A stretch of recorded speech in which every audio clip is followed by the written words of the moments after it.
Hi friends, welcome to विद्यार्थी गुरुकुल। मैं श्रुति सिंह। आज मैं आपके सामने लेकर आई हूँ एनसीईआरटी हिस्ट्री क्लास 8 का 8 चैप्टर। चैप्टर का नाम है देसी जनता को सभ्य बनाना, राष्ट्र को शिक्षित करना। इस चैप्टर को मैंने 2 पार्ट में बनाया है क्योंकि चैप्टर बहुत लंबा है। पिछले वीडियो में हमने पढ़ा कि अंग्रेज जो है भारत की सभ्यता, भारत की शिक्षा के विषय में क्या सोचते हैं। हमने देखा विलियम जोन्स के विषय में हमने पढ़ा, फिर जेम्स मिल, मैकाले मैकाले जो हैं वो भारत को सभ्यता का पाठ पढ़ाना चाहते हैं। उनका मानना है कि असभ्य है और इन्हें सभ्यता का पाठ पढ़ाना आवश्यक है। तो हम देखते हैं कि किस तरह से 1781 ईस्वी में मदरसा का स्थापना किया गया। फिर 1791 ईस्वी में बनारस में हिंदू कॉलेज की स्थापना की गई थी। ये सब जो किया गया था किस लिए? ताकि शिक्षा को आगे बढ़ाया जाए, विकसित किया जाए। आज का जो अगला पॉइंट है वो है स्थानीय पाठशालाओं का क्या हुआ। तो हम कभी ये सोचे हैं कि जब अंग्रेज नहीं आए थे तो उससे पहले यहाँ के जो बच्चे थे वो किस तरह से पढ़ते थे? अगर वो पढ़ते थे तो क्या वो स्कूल जाते थे? स्कूल जाते थे तो उन्हें किस तरह से पढ़ाया जाता था? उनकी शिक्षा किस तरह से होती थी? तो आज का जो अगला पॉइंट क्या है, स्थानीय पाठशालाओं का क्या हुआ था। फिर हम देखते हैं विलियम एडम की रिपोर्ट। 1730 के दशक में स्कॉटलैंड के 1730 के दशक में स्कॉटलैंड के कौन है? ईसाई प्रचारक विलियम एडम। वो जो है बंगाल और बिहार के जिलों का दौरा करते हैं। कंपनी क्या करती है कि उन्हें विलियम एडम को देसी स्कूलों में शिक्षा की प्रगति पर रिपोर्ट तैयार करने का काम देती है। अब एडम जो है वो इस विषय में रिपोर्ट तैयार करते हैं। तो हम देखते हैं कि अब एडम का रिपोर्ट क्या है। एडम पाते हैं कि बंगाल और बिहार में 1 लाख से ज़्यादा पाठशालाएं हैं। तो कितना है? 1 लाख से ज़्यादा यहाँ पाठशालाएं हैं। और ये जो पाठशालाएं हैं बहुत ही छोटे छोटे केंद्र हैं, बहुत ही छोटे छोटे हैं। इनमें जो करीब एक पाठशाला में 20 बच्चे, 20 से ज़्यादा विद्यार्थी नहीं होते थे। फिर भी इन पाठशालाओं में अधिकतम अगर कहा जाए तो 20 लाख से ज़्यादा बच्चे होते थे। ये पाठशालाएं जो थी संपन्न लोगों द्वारा, स्थानीय समुदाय द्वारा चलाई जाती थी। कई पाठशालाएं जो हैं स्वयं गुरु द्वारा चलाया जाता था। शिक्षा का जो तरीका था वो बहुत ही लचीला था। लचीला कहने का तात्पर्य यहाँ ये है कि बच्चों की जो फीस होती थी वो निश्चित नहीं थी। किताबें जो थी वो छपी हुई नहीं होती थी। पाठशाला का जो इमारत होता था वो अलग से नहीं होता था। बेंच कुर्सियाँ नहीं होती थी, ब्लैक बोर्ड भी नहीं होते थे। कक्षा के लिए अलग से व्यवस्था नहीं किया गया था। सालाना जैसे कि सालाना कहिए या फाइनल जो एग्ज़ाम होता है उसका भी रेगुलर कोई समय सारणी नहीं थी, उसका वो कोई रूटीन या प्रोग्राम नहीं था। फिर देखते हैं कि कुछ पाठशालाएं जो थी बरगद की छांव में ही चलती थी। कुछ हैं जो किसी दुकान के पास या फिर मंदिर के कोने में गुरुजी उनको पढ़ाते थे। बच्चों की जो फीस होती थी उनके माँ बाप की आमदनी पर तय होती थी। अमीर जो बच्चे हैं उन्हें ज़्यादा फीस, गरीब को कम फीस देनी पड़ती थी। शिक्षा मौखिक होती थी और यह निश्चित किया जाता था कि किस बच्चा को किस तरह की ज़रूरत है। जिस विद्यार्थी को जैसी ज़रूरत होती थी उसी हिसाब से शिक्षा दिया जाता था। फिर हम देखते हैं कि विद्यार्थियों को अलग अलग कक्षाओं में नहीं बैठाया जाता था। तो इस तरह से उस समय जो व्यवस्था की गई थी शिक्षा देने की, वो इस तरह से रिपोर्ट तैयार करते हैं विलियम एडम। फिर एडम देखते हैं क्या कि ये जो शिक्षा का जो तरीका है, ये जो लचीली जो प्रणाली है, ये स्थानीय आवश्यकताओं के लिए काफ़ी अनुकूल है। तो ये जो स्थानीय अनुकूल है, स्थानीय जो लोगों के लिए अनुकूल है, तो क्यों अनुकूल है?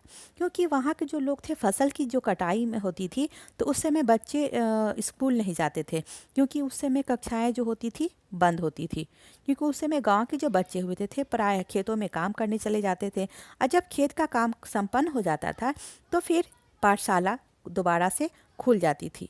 तो इसका कहने का तात्पर्य यही है कि वहाँ के स्थानीय आवश्यकताओं के अनुकूल वहाँ की शिक्षा प्रणाली थी। फिर हम देखते हैं नई दिनचर्या, नए नियम। अब इसमें क्या है? तो यहाँ हम देखते हैं कि अब नए दिनचर्या और नए नियम लागू होते हैं। तो ये कब होता है? 19वीं सदी के मध्य में कंपनी क्या करती है? अब उनका जो ध्यान है यहाँ की उच्च शिक्षा की ओर जाता है और 1854 के बाद कंपनी ने देसी शिक्षा व्यवस्था में सुधार लाने का फैसला किया। तो कंपनी जब शिक्षा में सुधार लाने का फैसला किया तो कब? 1854 के समय किया गया था ये। फिर हम देखते हैं कि कंपनी का ये भी मानना था कि यहाँ की जो नई दिनचर्या, नए नियम, नियमित व्यवस्था को लागू करना, व्यवस्था करना बहुत ही ज़रूरी है। इसके बाद हम देखते हैं कि सबसे पहले तो कंपनी क्या करती है कि बहुत सारे पंडितों को सरकारी नौकरी पर रख लेती है। तो पंडितों को सरकारी नौकरी पर रख लिया जाता है और उन्हें एक पंडित को 4 या 5 स्कूल की देखरेख का जिम्मा सौंपा जाता है। पंडितों का काम क्या था? तो पाठशालाओं में जो का दौरा करना और वहाँ का जो शिक्षा हो रहा है, वहाँ का अध्यापन जो हो रहा है, वहाँ की जो शिक्षा व्यवस्था है उसमें सुधार लाना था।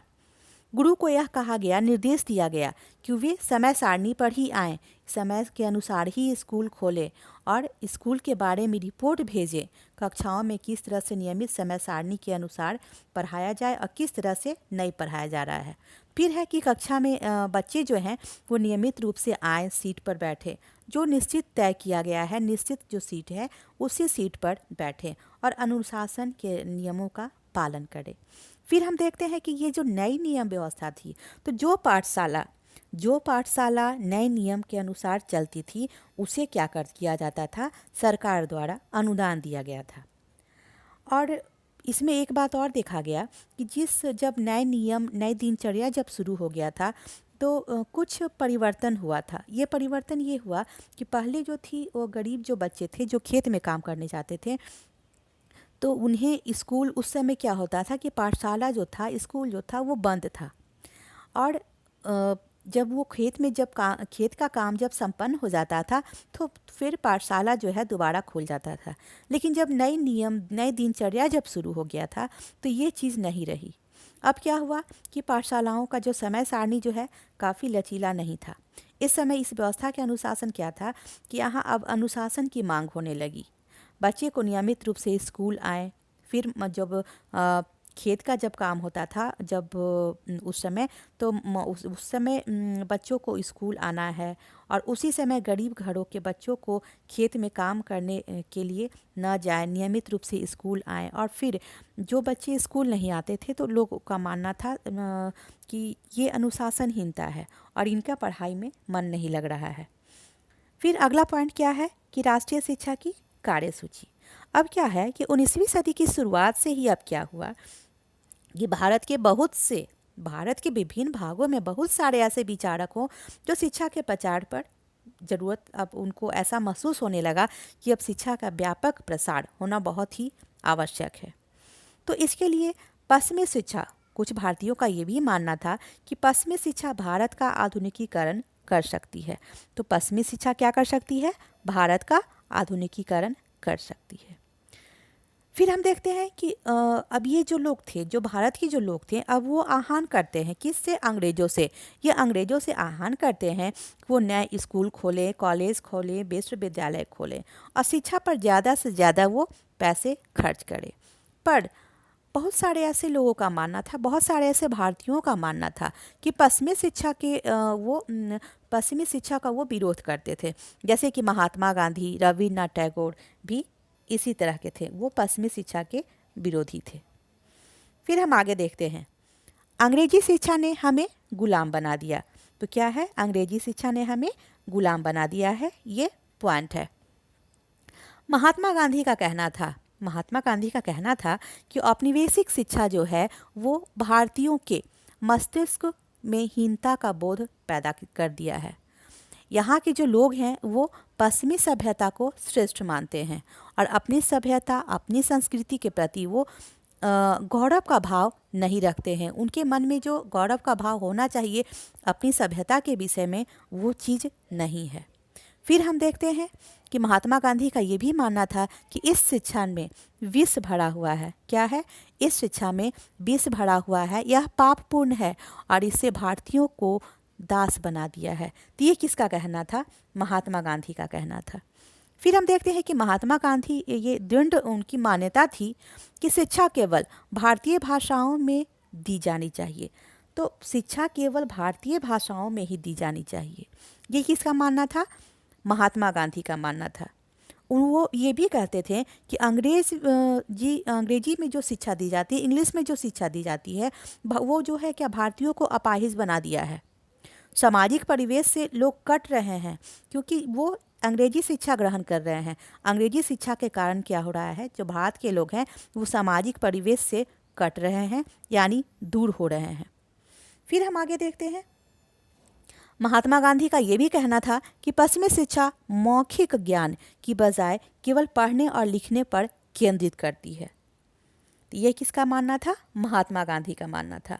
महात्मा गांधी का तर्क भी था कि शिक्षा से व्यक्ति का दिमाग और आत्मा विकसित होनी चाहिए। उनका राय था, किसका? महात्मा गांधी का राय था कि शिक्षा का मतलब ये नहीं है, केवल साक्षरता ही नहीं है, पढ़ने लिखने में सक्षम पा लेना ही शिक्षा नहीं कहा जा सकता है। इसके लिए हमें हाथ पैर चलाना चाहिए, अपना दिमाग चलाना चाहिए, विभिन्न भिन्न चीज़ों को किस तरह से किया जाता है, किस तरह से उस काम को किया जाता है, इस तरह से वो शिक्षा देते थे। कौन? महात्मा गांधी। फिर हम आगे देखते हैं, रविन्द्रनाथ टैगोर के विषय में देखते हैं। रविन्द्रनाथ टैगोर के विषय में, ये जो है शांति निकेतन की स्थापना किए थे। रविन्द्रनाथ टैगोर जो है वो शांति निकेतन की स्थापना किए थे 1901 ईस्वी में। टैगोर जब बच्चे थे तो ये स्कूल जाने से बहुत चिढ़ते थे, उनका दम घुटता था। वे जब स्कूल के माहौल में रहते थे तो उन्हें ऐसा लगता था कि वो दमनकारी उन्हें लगता था। उन्हें ऐसा लगता था कि चारों तरफ से वो दबे हुए हैं, उन्हें स्वतंत्र महसूस नहीं होता था। टैगोर को ऐसा लगता था, रविन्द्रनाथ टैगोर को, कि स्कूल कोई जेल हो। बच्चे जो हो वहाँ मनचाहा कभी कोई कार्य नहीं कर पाते थे। दूसरे बच्चे शिक्षक को सुन ले रहे, दूसरे बच्चे जो हैं शिक्षक की बात सुन रहे हैं, क्या पढ़ाई हो रहा है, पर रविन्द्रनाथ टैगोर का जो मन था, वो दिमाग था, वो इधर उधर भटकता रहता था। इसी कारण टैगोर का मानना, उनका कहना था कि सृजनात्मक शिक्षा को केवल प्राकृतिक परिवेश में ही प्रोत्साहित किया जा सकता है। तो टैगोर का क्या कहना था कि सृजनात्मक जो शिक्षा है वो प्रकृति की परिवेश में ही प्रोत्साहित किया जा सकता है। मतलब प्रकृति में ही, अगर हम प्रकृति के अनुसार चले, प्रकृति के आसपास रह कर अगर हम शिक्षा ग्रहण करते हैं तो हम ज़्यादा सीखेंगे। इसलिए उन्होंने कलकत्ता में 100 किलोमीटर की दूरी पर एक ग्रामीण परिवेश में, जहाँ गांव का माहौल था, वहाँ पर वो स्कूल खोलते हैं। फिर हम देखते हैं गांधी जी और पश्चिमी सभ्यता। गांधी जी जो हैं वो पश्चिमी सभ्यता और मशीनों व प्रौद्योगिकीकरण की उपासना पर कट्टर आलोचक थे। इसके पहले भी हमने पढ़ा कि गांधी जी और टैगोर ये जो है पश्चिमी शिक्षा की विरोधी थे। फिर हम देखते हैं कि टैगोर का मानना क्या था कि आधुनिक जो पश्चिमी से सभ्यता और आधुनिक भारतीय परंपरा के श्रेष्ठ तत्वों को सम्मिश्रण होना चाहिए। बट महात्मा गांधी जो हैं वो पश्चिमी शिक्षा के विरोधी थे और टैगोर जो हैं पश्चिमी सभ्यता और आधुनिक शिक्षा, ये दोनों का मिश्रण चाहते थे। फिर हम आगे देखते हैं, सभ्य करने के लिए शिक्षा। अब हम क्या पॉइंट है? सभ्य करने के लिए शिक्षा। 1870 में शिक्षा अधिनियम लागू किया जाता है। तो शिक्षा अधिनियम जो लागू किया गया कब? 1870 में। अब इस अधिनियम के अनुसार क्या हुआ कि बाल मजदूरी जो बहुत बड़े पैमाने पर चल रही थी, जैसे कि बच्चे जो हैं, गरीब जो माँ बाप हैं, वो काम करते हैं, खेत में जाकर काम करते हैं, बाहर जाकर काम करते हैं, तो बच्चों को भी साथ में काम करना पड़ता था। तो अब ये जब नियम लागू हो गई 1870 में, जब शिक्षा अधिनियम लागू हो गया, तो बच्चों को स्कूल जाना होता था, इसके अनुसार जाना होता था। अब वो खेत में काम नहीं करेंगे, वो स्कूल जाएंगे, शिक्षा ग्रहण करेंगे।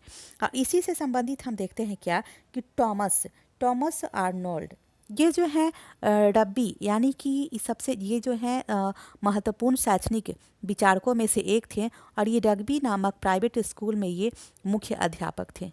ये जो है माध्यमिक स्कूल की पाठ्यचर्चा में 2000 साल पुरानी ग्रीक और रोमन शास्त्रीय कृतियों के विस्तृत अध्ययन के हिमायती करते हुए उन्होंने कहा था। कौन कहे थे? तो टॉमस अर्नल्ड यही कहे थे इसके विषय में कि 2000 साल पुरानी ग्रीक और रोमन शास्त्रीय कृतियों के अध्ययन को हिमायती करते हुए उन्होंने कहा कि मुझे हमेशा ऐसा प्रतीत हुआ कि हमारे अंग्रेजी स्कूलों में जो अध्ययन क्रम अपनाया जाता है उसकी सबसे अच्छी बात यह है कि यह हमारे दिमाग को लगातार अतीत के बारे में सोचने के लिए प्रेरित करता है। हर रोज़ हम भाषाओं, इतिहास और कुछ साल पहले या हजारों साल पहले के विचारों को पढ़ते हैं। तो ये हम देखते हैं किस तरह से कि किसके बारे में ये हम मतलब अभी बता रहे थे, टॉमस अर्नोल्ड के विषय में। तो इस चैप्टर में हमने पढ़ा कि किस तरह से भारतीय शिक्षा के विषय में अंग्रेज़ों का सोचना था। अब वो यहाँ के जो भारतीय हैं, जो विचारक थे, अब उनका भी ये विचार होने लगा कि भारत में पश्चिमी शिक्षा, अंग्रेजी शिक्षा का आना ज़रूरी है, क्योंकि पश्चिमी शिक्षा आने से यहाँ के जो लोग हैं ज़्यादा आगे तरक्की कर सकते हैं। जैसे महात्मा गांधी जो हैं वो इसके विरोधी थे, और रविन्द्रनाथ टैगोर जो थे वो क्या थे, इसके मतलब दोनों शिक्षा को मानते थे। तो फ्रेंड्स, हम देखते हैं कि ये जो आज का चैप्टर है ये कंप्लीट हुआ। फ्रेंड्स, ये चैप्टर आपको कैसा लगा आप कमेंट बॉक्स में ज़रूर बताएं, और आप मेरे वीडियो को लाइक, शेयर और सब्सक्राइब ज़रूर करें, और बेल आइकन को ज़रूर दबाएं, क्योंकि तभी मेरा जो वीडियो है, तभी मेरा नोटिफिकेशन जो है वो आपके पास सबसे पहले जाएगा। Thank you.